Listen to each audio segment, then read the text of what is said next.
Hello, America. Today is Sunday, January 24th, 2016. And today, I think it's very important that we go over this article together. There's another one as well. This is from Zero Hedge, and it's titled, "Nothing is Moving. Baltic Dry Crashes as Insiders Warn Commerce Has Come to a Halt." Now, when I saw this article, which is dated January 11th, by the way, when I saw this article, it didn't do anything for me because I have no idea what the Baltic Dry is. But after reading this article, I see this is a very, very important article. So, the Baltic Dry Index, it says right here, is an assessment of the price of moving major raw materials by sea. So, it was already at a record all-time low a month ago. Anyway, let's start with this article here. Last week I received news from a contact who is friends with one of the biggest billionaire shipping families in the world. He told me they had no ships at sea right now because operating them meant running at a loss. Now, I don't understand why that would be, but whatever. This weekend, reports are circulating saying much the same thing. The North Atlantic has little or no cargo ships traveling in its waters. Instead, they are anchored, unmoving, and empty. And commerce between Europe and North America has literally come to a halt. For the first time in known history, not one cargo ship is in transit in the North Atlantic between Europe and North America. All of them, hundreds, are either anchored offshore or in port. Nothing is moving. This has never happened before. It is a horrific economic sign, proof that commerce is literally stopped. And it continues on that they checked vessel.com and it appeared that no ships were in transit anywhere. They also checked marinetraffic.com, same thing. And factories aren't buying and retailers aren't stocking. The ratio of inventory to sales in the U.S. is an indicator of this. The last time that ratio was this high was during the Great Recession in 2008. The storm has been building for some time, actually. Not so long ago, there was a separate reports that the world's automobile manufacturers were in trouble because cars were not selling and shipments were backing up around the world.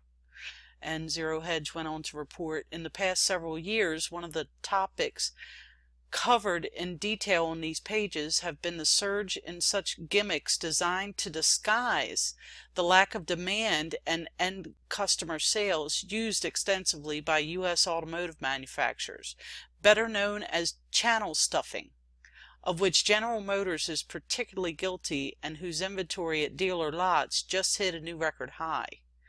And there's a picture of the cars not sold in the UK. The world's economy seems in serious trouble. You can't print your way out of prosperity.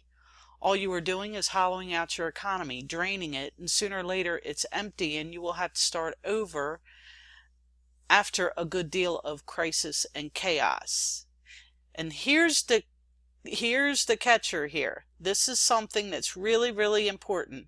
It's no coincidence that China is struggling desperately to contain a stock implosion. Reportedly, banks have been told they are forbidden to buy U.S. dollars, and numerous Chinese billionaires have gone missing, and the markets have just opened on Monday and are again deeply in the red. Now, here is another article that kind of goes with that, which, here it is. Covert politics. I've never really heard of this news source, but it seems that they have copied this Zero Hedge report, and this is from January 20th, and this is what's pretty scary. Earlier, China had instructed its banks to stop buying U.S. dollar and instead gradually unload its dollar reserves. And we have seen that. I've seen it, and I don't even really know much about the market or anything, but I've heard much about Chinese dropping their dollar, unloading their dollar. The Chinese central bank also demanded that the Yuan will be the only currency they will accept and honor from here on. Let me repeat that.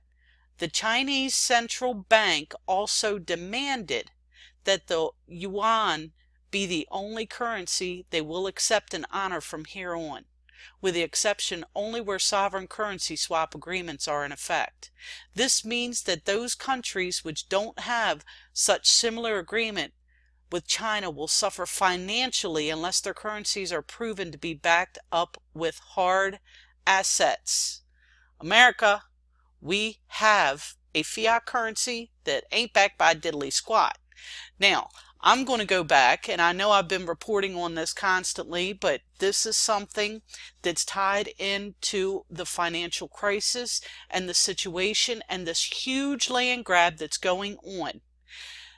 Over there in Oregon, in Harney County, it is so mineral rich. They've got that uranium over there, and this has something to do with it. This land grab is going to be put on steroids because China has demanded that no one trade with them with the American dollar. This is a biggie.